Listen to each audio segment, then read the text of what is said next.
इसलिए निधि नहीं कहा, महानिधि कहा। निधि तो नष्ट हो जाती है प्रलय में, चाहे जो क्षणभंगुर है, लेकिन ये राम महानिधि हैं, ये कभी नष्ट नहीं होते, ये शाश्वत निधि है। अब पाई का तात्पर्य है कि बाबा को पा गए, बाबा बिना परिश्रम के पा गए। हाँ,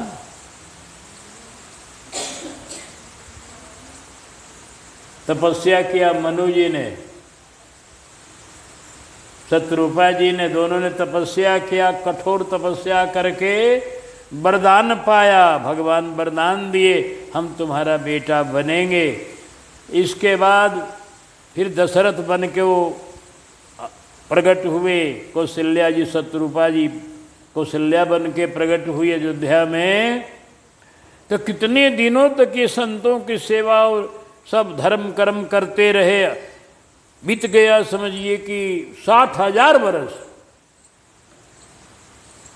इसके बाद बेटा नहीं हुआ तो यज्ञ किए, यज्ञ करने के बाद इनको 4 लाल प्राप्त हुए। दशरथ जी को इतना तुल तमाचा करना पड़ा, इतनी दिन प्रतीक्षा करनी पड़ी हैं।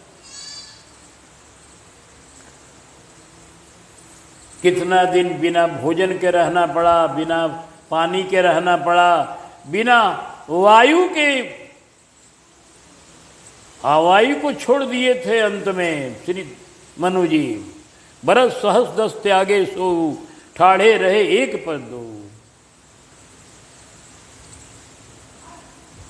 10,000 वर्ष तक बिना श्वास लिए और भजन, कितनी कठिन तपस्या किए हैं, तब राम जी इनका बेटा बने हैं।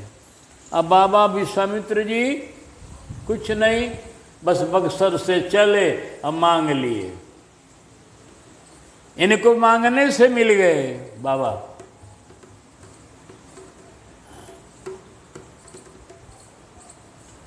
ये संत की महिमा है। जो वस्तु के लिए कोई कितना प्रयास करेगा, असंत को सहज में मिल जाती है।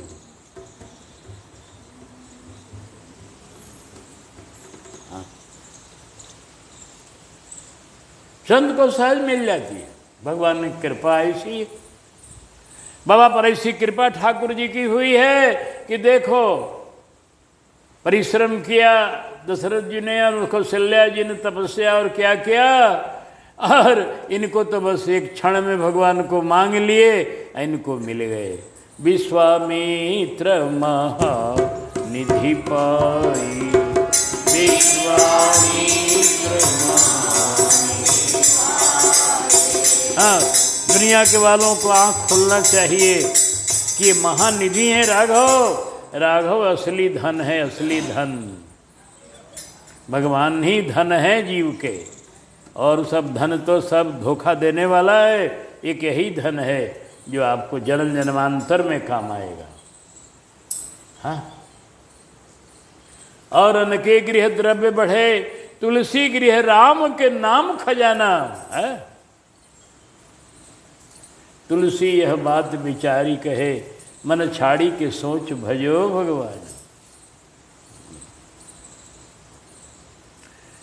तो महानिधि मिल गई है, और मुनि जी सोच रहे हैं कि भगवान बड़े ब्राह्मणों का इज्जत करने वाले हैं, जो मेरे लिए अपने सब को छोड़कर चल दिए। मान लीजिए चक्रवर्ती जी कह भी देते कि ठीक है हमने आपको दिया, तो राम जी अगर कह देते कि पिताजी अभी तो हम किशोरावस्था के हैं, अभी तो हम अभी तो किशोरावस्था में प्रवेश कर रहे हैं। अगर राम जी अगर कुछ इधर उधर कर देते कि हम अभी बच्चे हैं, अभी हमारे लड़ाई के योग्य नहीं हैं, तो भी गड़बड़ाए क्यों जाता। ऐसा चक्रवर्ती दुखी नहीं होते अगर राम जी नकार देते तो। लेकिन रही राम जी नकारेंगे क्यों, राम जी का स्वभाव नहीं है। ये तो एक साधारण सांसारिक बालक की भाव कहा गया कि सांसारिक बालक कोई राघव होते तो हो सकता है कह देते कि ना हम ना जाएंगे लड़ाई में, हम अभी लड़ाई का जानते हैं, अभी तो लड़ाई हम लड़े नहीं है कहीं, और राक्षस लोग हैं बलवान बलवान, हम कोमल सुकुमार। लेकिन राम जी ने ऐसा नहीं कहा। राम जी ने तो खुशी खुशी पिताजी ने ज्यों कहा एकदम प्रसन्न मन से हर्ष ही चले मुनि भय हरणम, एकदम प्रसन्न मन से कमर कस करके और धनुष बाण लेकर एकदम वीर भेष में, गोस्वामी लिखा है पुरुष सिंह दो वीर, यहीं पर सिंह बनाया है राम जी को, इसके पहले सिंह नहीं लिखा। पुरुष सिंह दो वीर हर्ष चले मुनि भय हरना, कृपा सिंधु रघुवीर अखिल विश्व, कृपा सिंधु मति धीर अखिल विश्व कारण कर। मति धीर है, मति धीर का तात्पर्य भी यहाँ है। कितने मति धीर है राघव कि अपने अयोध्या को छोड़ने में इतना माताओं का वात्सल्य, खिलाने पिलाने का है, वो सबको त्याग करके और मुनि की रक्षा के लिए चल दिए। एकदम इसलिए मुनि जी सोच रहे हैं कि राघव ने कितना त्याग किया है मेरे लिए। मोहिनीति पिता तजेऊ, अब भगवान है, इनको मैं क्या विद्या दूंगा, इनका जस मैं क्या बढ़ाऊंगा, ये तो भगवान है, इनका जस तो अपने ही दिग्दिगंत में व्याप रहा है और ये जब चाहेंगे अपना जस फैला लेंगे। हमारे फैलाने से इनका जस फैलेगा और हम तो वो निमित्त बन रहे हैं। वास्तव में ये तो भगवान हैं, समर्थवान हैं, इनको हम विद्या क्या देंगे, इनको हम सिखाएंगे क्या, ये तो कृपा करके मेरे संग लगे हैं और मेरे चेला बन गए हैं। हाँ, ये तो कृपा है इनकी। ये मुनि जी सोच रहे हैं, आनंद मगन हो रहे हैं कि देखो ऐसे प्रभु समर्थवान भगवान होकर भी मेरे शिष्य बन करके और मेरे चरणों की सेवा कर रहे हैं। हाँ, तेरी लीला जगत से न्यारी सवरिया धनुधारी, तेरी लीला जगत से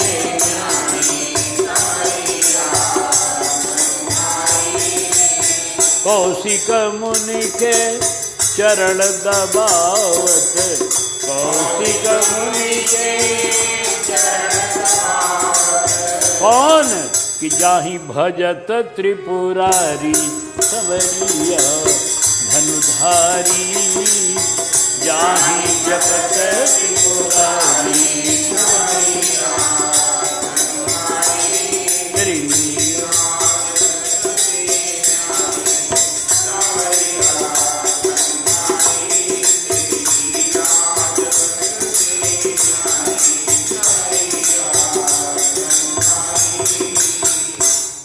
अब राघव बक्सर के नज़दीक आ गए थोड़ा,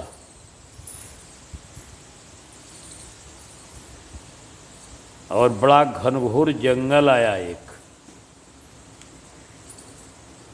घनघोर जंगल को देख करके मुनि जी ने कहा, रघुनंदन यहाँ से दो रास्ते फूट रहे हैं। एक रास्ता तो जाएगा जो जंगल के अलग होकर के जाएगा थोड़ा इस घनघोर जंगल से। ऐसे तो सब जंगल है, बक्सर के क्षेत्र में चारों तरफ जंगल ही था उस समय। ये घनघोर जंगल था जो आप देख रहे हैं, घनघोर जंगल।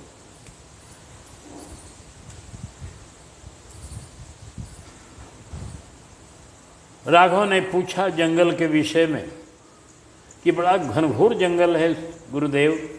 कहा, रघुनंदन पहले ये एक देश था, एक नगर था, दो नगर थे यहाँ, मलद और करुख। लेकिन ताड़िका उजाड़ दी सबको। हाँ, सबको उजाड़ दिया, खा पी के खत्म कर दिया और जंगल हो गया। नहीं तो ये बड़े अच्छे देश थे बहुत पहले, लेकिन ताड़िका ने यहाँ अत्याचार किया, कुछ लोग भाग गए, कुछ लोगों को खा गई इधर उधर अपना। ये घनघोर जंगल हो गया। अब जहाँ कोई नहीं रहेगा वो जंगल हो ही जाएगा। अब ये घनघोर जंगल हो गया और यहाँ से 2 कोस की दूरी पर,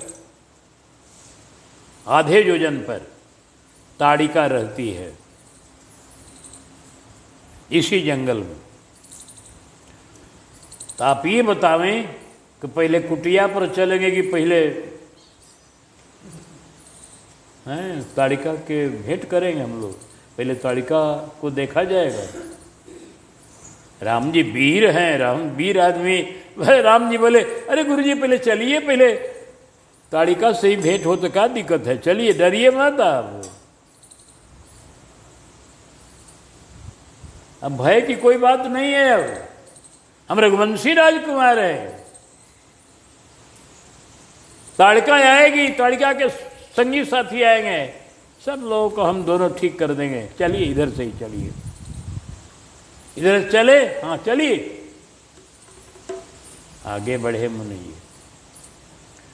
चले जात मुनि दिन दिखाई। देखिए उधर, हमारी तरफ का देख रहे, उधर देखिए। बोल भक्त सर भगवान। मुनि जी ने कहा उधर देखिए, रघुनंदन उधर देखिए।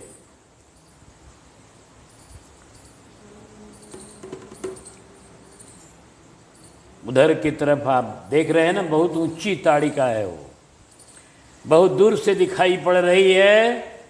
और वो अभी हम लोग नज़दीक नहीं, अभी दूर है, दिखाई पड़ रही है। देख रहे हैं उसे गले में नरमुंडों की माला है, दांत कटकटा रही है। नरमुंडन की माला पहिरे, कर दंत कड़ाकड़ काड़का है। और हरे कृष्ण भयंकर भूत निशी, उदरों की फड़ाफड़ फाड़का है, पेट को फाड़ने वाली है पटक पटक। रुधिरासिनी, लोचन लाल किए, खून पीने वाली है, नेत्र उसके अंगार की तरह लाल लाल है एकदम। मुनियों को गड़ागड़ गाड़का है, मुनियों को गाड़ देती है एकदम। वह ताड़ सी ऊंची दिखाई पड़े, करती जो तड़ातड़ ताड़का है, वही ताड़का। उसका नाम इसीलिए ताड़का है, ताड़ की तरह ऊंची है। चलिए गुरुदेव आगे बढ़ा जाए, कोई बात नहीं है। फिर आगे जब बढ़े, कुछ नजदीक गए, क्योंकि आगे बढ़ने की सुनी ताड़का क्रोध करी धाई। सुनी का माने मुनि जी ने कुछ कहा और उसको ताड़िका ने सुन लिया। इसका बाद नजदीक कुछ पहुंच गए और जहां से सुन सकती है इनकी आवाज को। तो जब नजदीक कुछ गए, अब उस ताड़िका को दिखाए कि देखिए वो है। रघुनंदन देखो उधर घोर, आंधी तूफान उठाए रही, अति प्रबल वेग उद्वेग करी, राक्षसी ताड़का आए रही।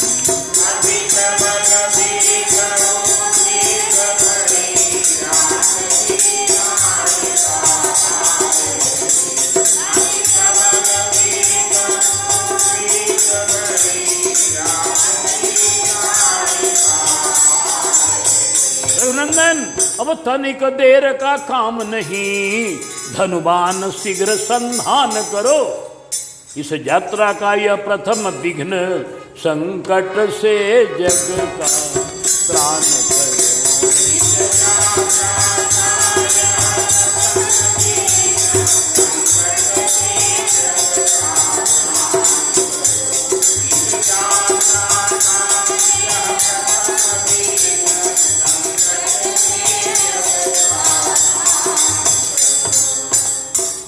और देखिए आंधी तूफान उठाती हुई अब दौड़ चली है, वो एकदम जल्दी से बाण संभालो और इसको मारो। हमारे रघुनंदन ने कहा, हे गुरुदेव, कैसी आज्ञा करते मुनीश, वध करने को एक नारी का, कैसे छूटेगा तीर त्रिया पर रघुवंशी धनुधारी को, कैसे छूटेगा तीर त्रिया पर रघुवंशी धनुधारी को, कैसे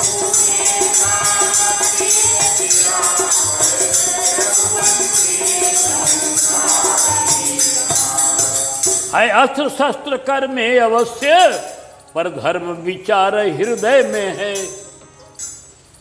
असमंजस में मन पड़ा आज, संशय समुचित निर्णय में। असमंजस में मन पड़ा आज, संशय समुचित निर्णय में।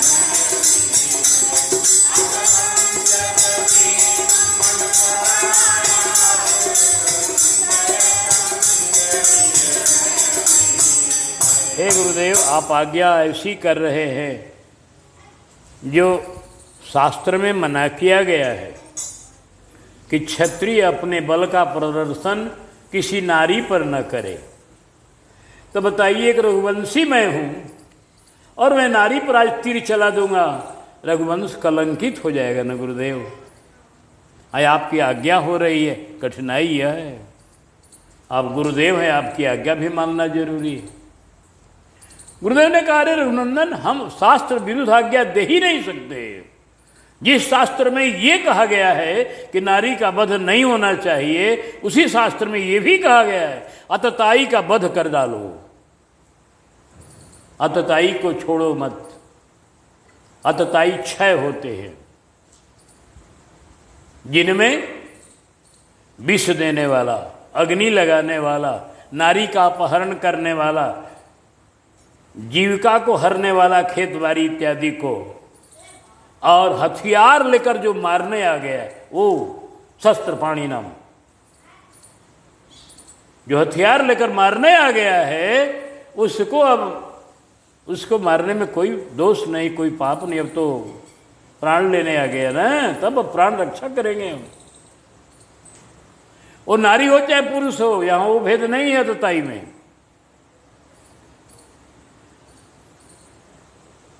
यह तताई नहीं है, ये खाने को दौड़ रही है, मुनियों को खाती है रात दिन। इसलिए यह तताइनी को मारने में कोई पाप नहीं है। रघुनंदन मत संदेह करो, स्तुति सम्मत आज्ञा है मेरी।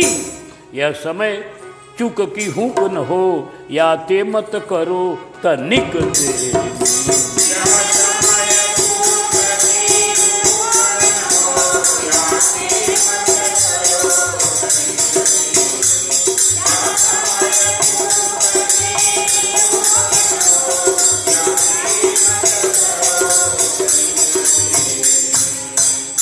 इसी न्याय पर कन्हैया ने भी पुतना को मारा था। कन्हैया विष देने आई थी तो अततायनी हो गई।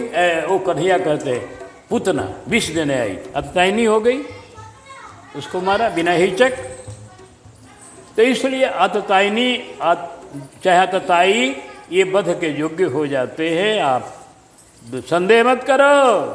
ऊपर से देखो तो शरीर, दृष्टि से अबला नारी है। मन वचन कर्म कठोर घोर, कठोर अत्याचारी है। कुछ और दिलक ठहरी जग में तो बचे किसी के प्राण नहीं। दुष्टा का बिना विनाश किए संभव जग का कल्याण।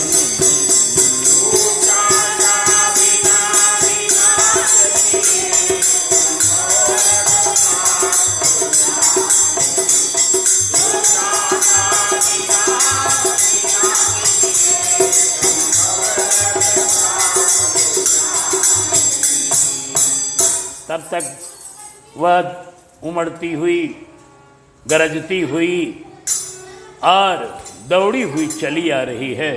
रघुनंदन संदेह किया था ये तो और लोगों के लिए। ये प्रसंग वाल्मीकि रामायण में है, जो ये नारी वध करने का जो विचार है। मानस में तो इतना प्रसंग नहीं दिया, सब चीज़ मानस में नहीं दिया जाता है। कुछ शास्त्रों में भी हैं, कुछ इधर हैं, कुछ उधर हैं। तो हमारे राम जब मारने को तैयार है, वो आ रही है गरजती हुई बड़ी। देखा उसने भी, करे वाह, ये दो बड़े सुंदर सुंदर हमारे भोजन आ गए, बड़ी सुंदर सुंदर। अब तो आज मेरा एकदम पेट भर जाएगा। खाऊंगी खाऊंगी खाऊंगी, मैं तो खाऊंगी।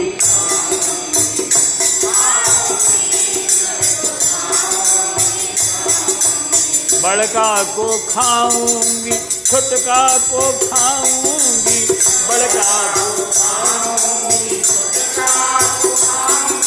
अरे बूढ़े को चटनी बनाऊंगी, मैं तो खाऊंगी, बूढ़े को चटनी बनाऊंगी, खाऊंगी मैं। सन्यासी को खाऊंगी, उदासी को खाऊंगी, सन्यासी को और रामानंदी संप्रदाय वाले बैरागियों को, अरे बैरागी को हलवा बनाऊंगी, मैं तो खाऊंगी, बैरागी को हलवा बनाऊंगी,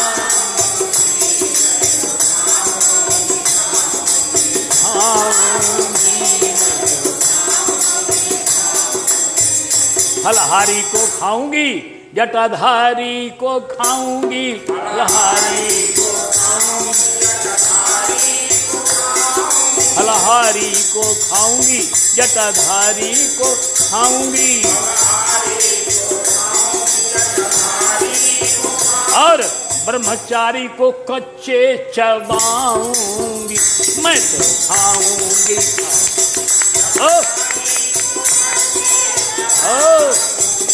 दौड़ रही अब दौड़ो। ब्रह्मचारी को कच्चे चबाऊंगी,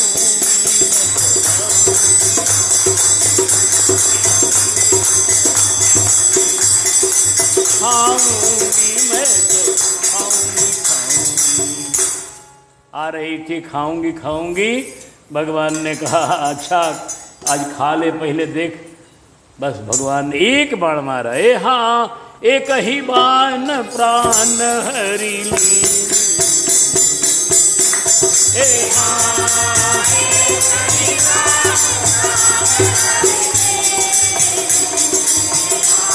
रमादीन जानी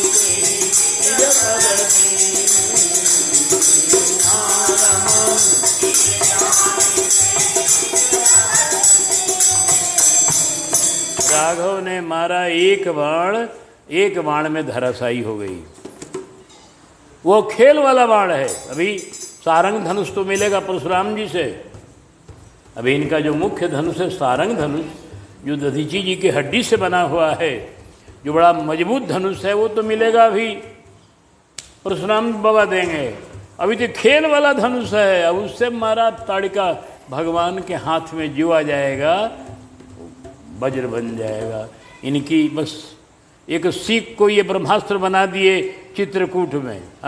जयंत जब आया है परीक्षा ले, इनके लिए खेल का धनुष हो चाहे कौन हो, ये तो सर्वसमर्थ प्रभु हैं, तृण को वज्र बनाने वाले हैं, वज्र को तृण बनाने वाले हैं, एक क्षण में क्या से क्या कर देने वाले। इसलिए इन्होंने खेल वाले बाण से मारा, एक बाण से, एक ही बाण। क्योंकि भगवान खेल के लिए चाहे जितना बाण मारे, लेकिन जब मारने का संकल्प करेंगे तो एक बाण बहुत है, बस एक बाण,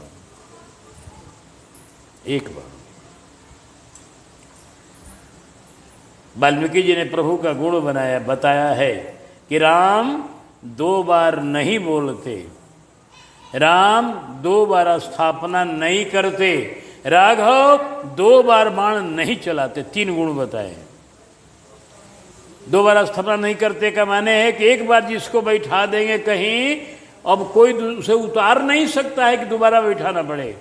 भगवान जिसको जहाँ स्थापित कर देंगे तो फिर कोई दुनिया की शक्ति नहीं है जो भगवान के द्वारा दिए हुए पद से कोई उसको हटा दे।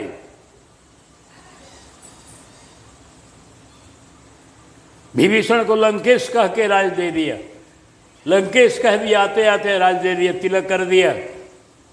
अब किसका दुनिया में ताकत है जो उसको पद से हटा दे, लंकेश्वर के पद से।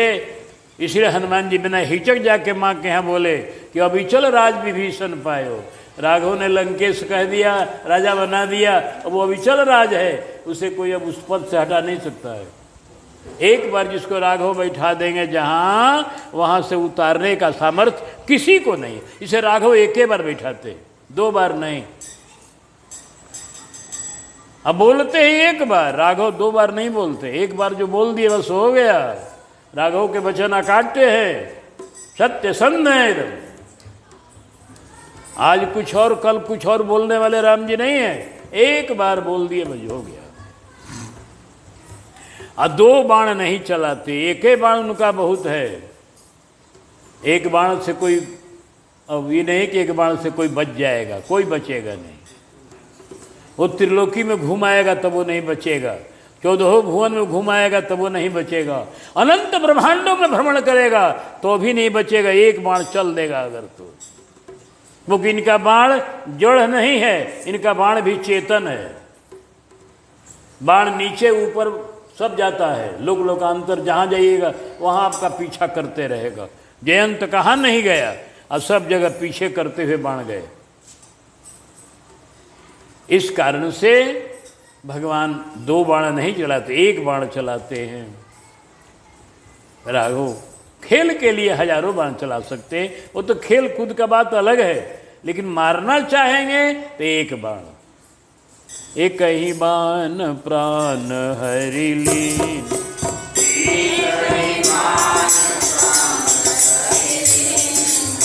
दीन जाने से ही निज पद दीन।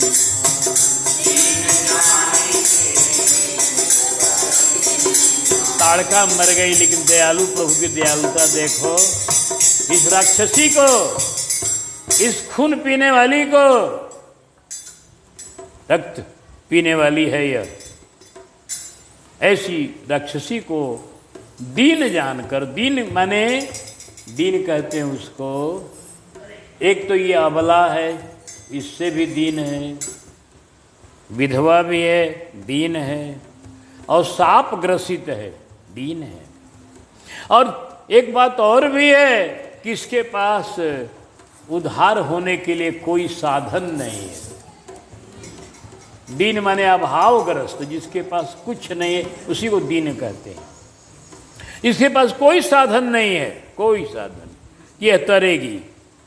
तो भगवान ने सोचा अब हमारे हाथ से मर रही है, इसको तरने के लिए कोई योग जब तपस्या तो इसका है नहीं, चलो इसको धाम भेजो। अपना पद, निज पद का माने हरिधाम। ऐसे कथाएं तरह तरह की भी है, लेकिन मानुष की कथा के अनुसार भगवान का निज पद जो है वह उनका धाम है। अब भगवान धाम देते हैं सबको, राक्षसों को। राम सरिस को दीन हितकारी,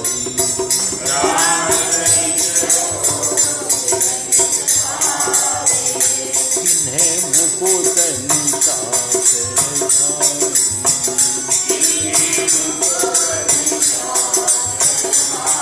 आजन्मते पर द्रोहरत पाप उघमय तव तनु अयम, तुम हूँ दियो निज धाम राम नमामि ब्रह्म निरामयम। तुम हूँ दियो निज धाम, रावण को धाम देने वाले, कुंभकर्ण को धाम देने वाले भगवान है। तो जो भगवान कुंभकर्ण, जो हजारों भैंसा खाने वाला है, रावण मांगे वो कोद घट मद और महिष अनेक, अब उसको जब भगवान गति देते हैं, रावण को गति देते हैं जो आजन्म से ही दुनिया को दुख देने में लगा, रुलाने में लगा, रावण जिसका नाम हुआ, ऐसे रावण को भी जो गति देते हैं वही भगवान आज यह भी यहाँ रहती थी जंगल में, इस बक्सर क्षेत्र में ताड़िका रावण के ही आज्ञा से। हाँ, रावण की आज्ञा से रहती थी कि ऋषियों का यहाँ जत्था है, वहाँ जाकर खूब खाया करो ऋषियों को। इस तरह से भगवान ने एक ही बाण प्राण हर लिन्हा, दीन जान करके उसको अपना पद दिया। यही भगवान की महिमा है। भगवान किसी की बुराई नहीं करते, मारते हैं तो भी भलाई करते हैं, और गले लगाते हैं तो भी भलाई करते हैं, दोनों हालत में भलाई करते हैं। प्रभु के द्वारा किसी का अपकार नहीं होता। संत और भगवंत कभी किसी की कुछ भी बुराई नहीं करते। हाँ, चाहे वो मारे तो भी भलाई होगी, दुलारे तो भी भलाई होगी। अब आइए क्या हुआ इस घटना के बाद। तब ऋषि निज नाथ ही जिय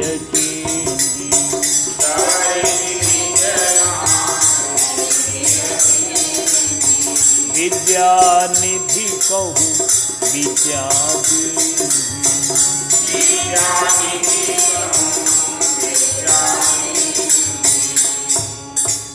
बाबा विश्वामित्र जी भगवान को तब चिन्हे कि हमारे ये प्रभु हैं, निजनाथ है। तब प्रभु तब मुनि निजनाथ हैं, ये चिन्हे कि हमारे ये अपने ही तो प्रभु हैं। अरे राम, इसका मतलब कि ये भूल गए थे कि प्रभु हमारे हैं। पहले तो गए थे प्रभु समझ के मांगने के लिए। तब मुनिवर मन किन विचारा प्रभु अवतरे हरणमय भारा। प्रभु समझ के मांगने गए थे, लेकिन ये लीला जो प्रभु करने लगे तरह तरह की बाल लीला, इस लीला के प्रवाह में मुनि जी को प्रभु की महिमा भूल गई। अब ये राजकुमार समझने लगे थे, बस एक सुंदर राजकुमार हैं, दुलारे प्यारे, बस हमारे भी दुलारे हैं, बस हो गए। इतना ही अब समझते थे। प्यार बहुत था प्रभु के प्रति, लेकिन वात्सल्य प्यार उमड़ गया था। वात्सल्य प्यार में महिमा बिल्कुल भूल गए थे। लेकिन जब राघव ने ताड़िका को मार दिया, हरी हरी, मैं तो भूल रहा था। हम तो श्री अवध गए थे भगवान समझ करके ही मांगने, और भगवान समझ के मांग कर इनको हम लाए भी। लेकिन इनकी बाल सुलभ लीला देख करके, चंचलता देख करके मेरे मन में संदेह होने लगा कि ये ब्रह्म हैं कि एक राजकुमार हैं। लेकिन आज की घटना ने मेरे संदेह को, मेरे संशय को खत्म कर दिया। निश्चय हो गया कि ये ब्रह्म हैं, राम परब्रह्म हैं, राम परब्रह्म हैं। मुनि जी लगे कहने, मैं समझ गया, क्योंकि हजारों हाथियों का बल रखने वाली ताड़िका, हजारों हाथियों का बल रखने वाली ताड़िका, किसी का सामर्थ्य नहीं है कि जो एक बाण में इसको कोई मार दे। ये खेल वाले बाण से बिना किसी आयास प्रयास के चट से मार दी और ये तुरंत धराशायी होकर मर गई। इसका मतलब है कि इनमें बड़ी अपार शक्ति भरी हुई है। अब रामभद्र भगवान है, बोलो रामभद्र भगवान की। मुनि जी तो स्वगत कहे, फिर बोले रघुनंदन, आपने इस ताड़िका को मारकर आज समूह से इस क्षेत्र को आनंदित कर दिया है। और क्षेत्र के ऋषि मुनि ही नहीं, जगत के सभी प्राणी आज प्रसन्न हैं, क्योंकि ताड़िका सबको दुख देने वाली थी। आज अब आपको मैं अपनी सारी विद्या समर्पण करूंगा, जिसमें विद्या आपके पास पहुंच करके धन्य हो जाए। मैंने जितना अस्त्र और शस्त्र भी अर्जित किया है वो भी अर्पण करूंगा, अस्त्र शस्त्र भी अर्पण करूंगा। और विद्या भी हमारे पास है, एक ऐसी विद्या भी है, बला अति बला विद्या नाम की विद्या है, कि उसको आपको मैं दूंगा। जिस विद्या को आप पढ़ लेंगे, याद कर लेंगे, उसका चिंतन मनन करेंगे, तो आपको वो विद्या सिद्ध हो जाएगी। तो आपको फिर भूख प्यास नहीं लगेगी, भूख प्यास नहीं सताएगी।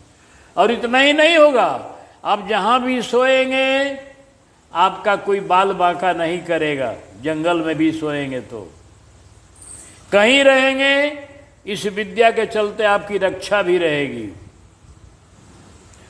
कोई आपको सता नहीं सकता है, कोई आपको धमका नहीं सकता है। विद्या ऐसी मैं आपको पढ़ा रहा हूं। अब भूख प्यास नहीं लगेगी, कितनों दिन तक बिना खाए आप रहेंगे, कोई दिक्कत नहीं होगी। लेकिन आपके शरीर में कोई नहीं, आदमी खाएगा तो शरीर कमज़ोर हो जाए, ऐसा नहीं होगा। शरीर ज्यों का त्यों और प्रकाशित होता रहेगा, दिन पर दिन पुष्ट होता रहेगा, अब भूख प्यास नहीं लगेगी विद्या के प्रभाव से। जाते लागन क्षुधा पिपासा, अतुलित बल तन तेज प्रकाश। जाते लागन क्षुधा अतुलित बल तन तेज प्रकाश। मुनि जी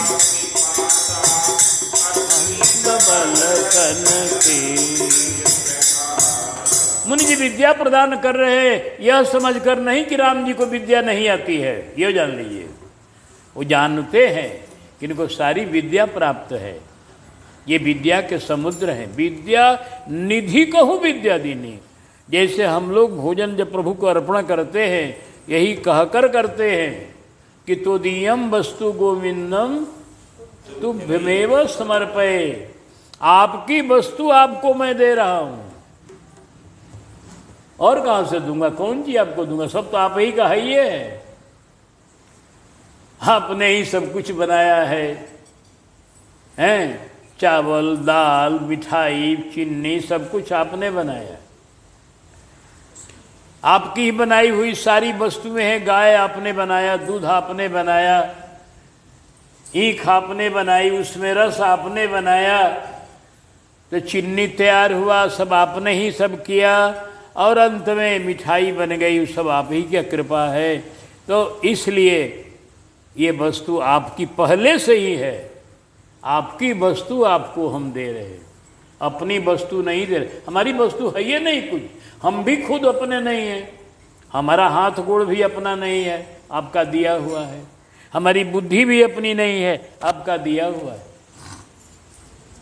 भक्तों का ये भाव, वैसे ही हमारे मुनि जी भी विद्या निधि को विद्या देने, विद्या के समुद्र जो हैं उनको विद्या दिया, यह समझकर कि विद्या तो इनके पास इससे भी अच्छी अच्छी विद्याएं हैं, लेकिन मेरी विद्या धन्य हो जाएगी इनको देने से।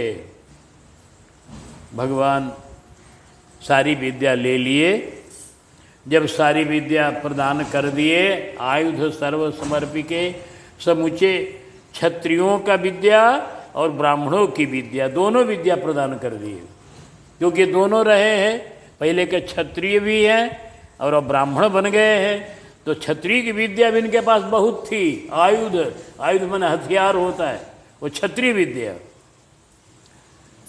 ऊपर में विद्या निधि को विद्या दी नहीं, वो ब्राह्मण विद्या है। तो जो ब्राह्मण की विद्या है, शास्त्र पुराण की जो उपनिषद में वो विद्या का वर्णन किया गया है, जो बला तबला अति बला विद्या है।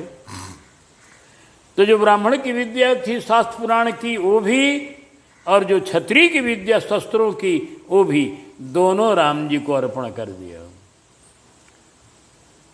मानो अपना क्षत्रियपना, अपना ब्राह्मणपना भगवान को सौंप दिया,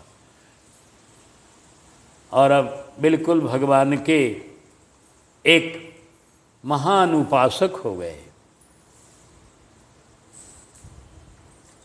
सब कुछ समर्पण करके, अपने पास जो सामर्थ्य शक्ति थी वो भगवान को अर्पण करके, अब मुनि जी एक बहुत अच्छे महापुरुष हो गए। महापुरुष तो पहले से ही है, लेकिन और आज उनमें और चमत्कार आ गया थोड़ा, जो आज समर्पण कर दिए सब कुछ भगवान को। और फिर कुटिया में राम जी को लाए, कुटिया में लाए तो कंद मूल फल भोजन दिए। आप कहेंगे कब काहे को दिए, जब विद्या पढ़ाई दिए कि भूख न लगेगी। जब विद्या मिल गई कि भूखे नहीं लगेगी, प्यासे नहीं लगेगी, तो कुटिया में भोजन कराने की क्या जरूरत थी। तो गोस्वामी जी लिखते हैं कि दीन भगति ही तो जान, भक्ति माने प्रेम के चलते। मान लिए किसी को कहीं से कोई आया है, रास्ता चल के मांग के लाए हैं राम जी को, तो कुछ नहीं खिलाएंगे, इनको संतोष नहीं होगा। वात्सल्य रस है ना, वात्सल्य रस में कुछ खिलाने पर ही संतोष होता है। तो नहीं खिलाएंगे राम जी कुछ बाबा, तो बाबा के हृदय में वो रहेगी बड़ी खटक कि मैंने राघव को कुछ खिलाया नहीं, उसलिए अपनी भक्ति के लिए खिला रहे, भगति ही तो जन। और दूसरी कंद मूल फल खिला रहे। कहाँ है? क्या राजाओं को तो राशि भोजन भी करा सकते हैं मुनि जी, इनको सब सामर्थ्य है, ये चाहे तो क्या क्या नहीं कर सकते हैं, लेकिन नहीं, जो कुटिया में था वही, जो कुटिया में है, क्योंकि भगवान वही चाहते हैं कि जो तुम्हारे पास है वही मुझको दो, जो तुम्हारे पास है, पत्रम पुष्पम फलम तोयम जे में भक्ता प्रयच्छति, कह रहे भगवान कि पत्र हो, फूल हो, फल हो, जल हो, अंत में जल कहते हैं, एक चुल्लू जल भी तुम दे दोगे तो मैं प्रसन्न हो जाऊंगा। भगवान के लिए कोई जरूरत नहीं है कि 56 भोग दीजिएगा तब प्रसन्न हो, आपके पास जो है बस। भगवान यही चाहते हैं कि जीव के पास जो वस्तु है वो मुझे अर्पण कर दे, मेरा अपना बन जाए वो। मुनि जी ने कंदमूल फल अर्पण किया कि कुटिया में वही कंदमूल फल खाने वाले मुनि जी हैं, तो कुटिया में वही था, इसलिए कंदमूल फल भोजन। एक बात और भी है, राघव जब खड़ाऊ नहीं पहनते हैं, जूती नहीं पहनते हैं, कहाँ है? ये गुरु जी नहीं पहन रहे हैं। गुरु जी के एकदम अनुगामी है ना, बाबा के एकदम अनुगामी राम जी चेला बने हैं। तब गुरु जी फलहार कर रहे हैं, तब चेला जी बढ़िया बढ़िया अनहार कैसे करेंगे? इसलिए गुरु जी के जैसा वैसे चेला का गुरु जी ने फलहार कराया और बड़ा प्रेम से रात भर रखे। सवेरा हुआ, अब मुनि जी को तो राम जी के रूप देख करके राम जी के प्रेम में डूबे हुए हैं एकदम। अब सोच रहे हैं यज्ञ होगा, 2-4-10 दिन के बाद यज्ञ होगा, कौन जल्दीबाजी अब क्या है? राम जी आ गए, थोड़ा आनंद इनका लेना, यज्ञ होगा अपना होगा, लेकिन अब जल्दीबाजी है ना, इसलिए मुनि जी चुपचाप अभी कुछ नहीं कर रहे हैं, अपना पूजा। राम जी अपने से कहते हैं, प्रात कहा मुनि सन रघुराई, गुरुदेव आप बैठे, अब यज्ञ करिए, देर नहीं करना है, जिस कार्य के लिए हम आए हैं वो कार्य जल्दी निपटाना है।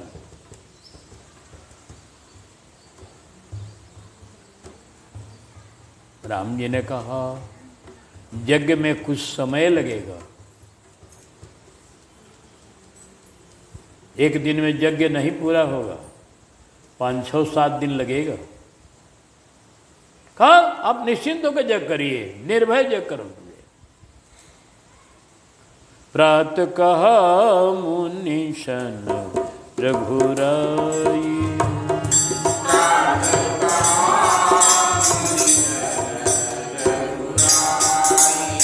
निर्भय यज्ञ करो तुम जाई।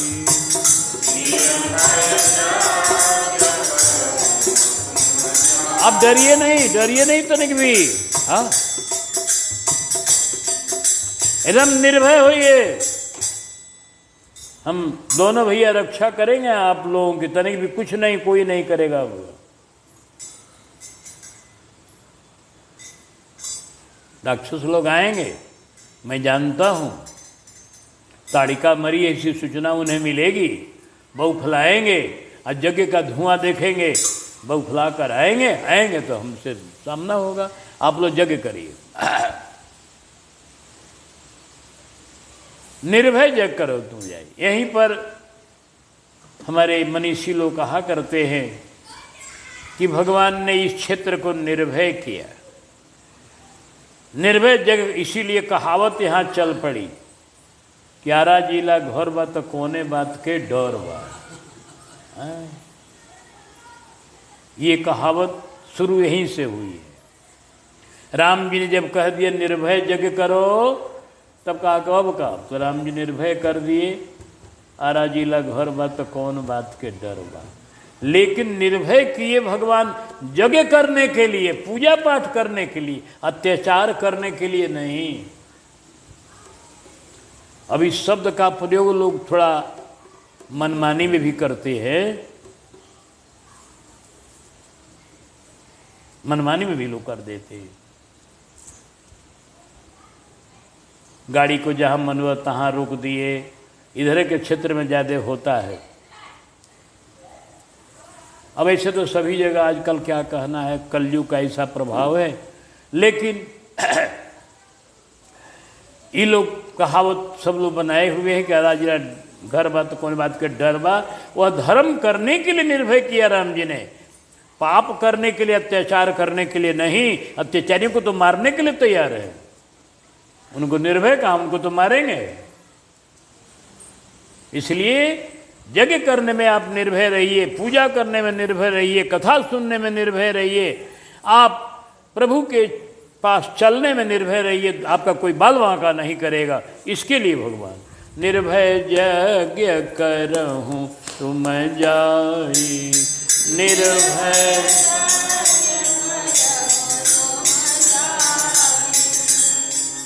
आप सभी लोग महात्मा लोग चलिए, कोई एक हमारे साथ नहीं रहेगा।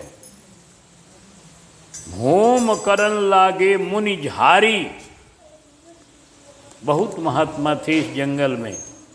अब सब इकट्ठे हुए हैं एक जगह, सब मिला जुला के 88,000 महात्मा यहाँ। और सबको सूचना हो गई है, सब अब जंगल के एक जगह इकट्ठे हो गए। वो आप लोग यज्ञ करिए। अब इतनी बड़ी भीड़ बैठ गई हवन करने के लिए, और यज्ञ कुंड कई बने, यज्ञ कुंड भी कई बने, और आहुति होने लगी। और भगवान दोनों भैया आइए, दोनों की झांकी देखिए। जंतरा मंतरवा से भैलन बरियरवा हो, पहरवा देविना कमरवा कस के न, या पहरवा देविना।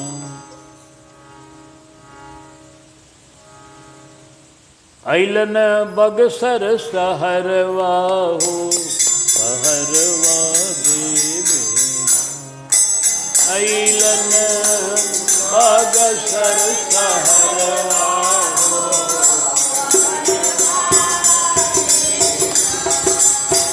दोनों भैया राघवरवा हो, पहरवा देविना।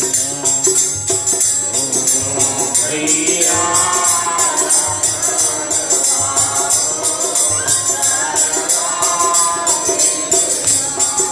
हाँ चलत चलत अइलन गंगा किनरवा, अइलन बगसर सहरवा हो, पहरवा देविना।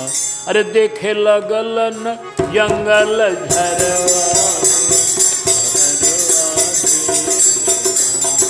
देखे लगलन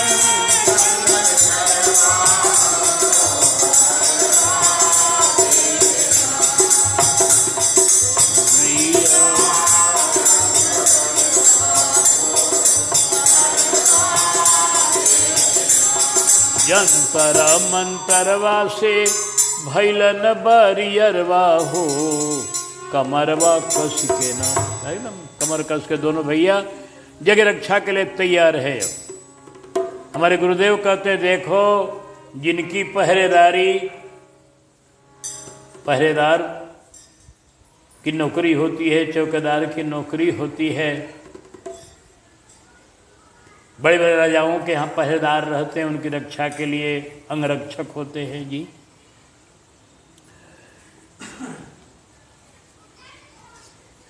इस प्रभु के भी अनेकों लोग हैं, लक्ष्मण जी हैं दिन रात रक्षा करने वाले, पहरा देने वाले।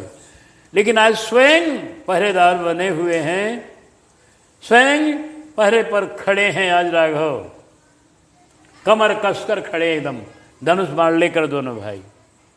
जंतर मंतरवा पाके भैलन भरियरवा हो, कमरवा कस के ना, अरे दोनों भैया रखवरवा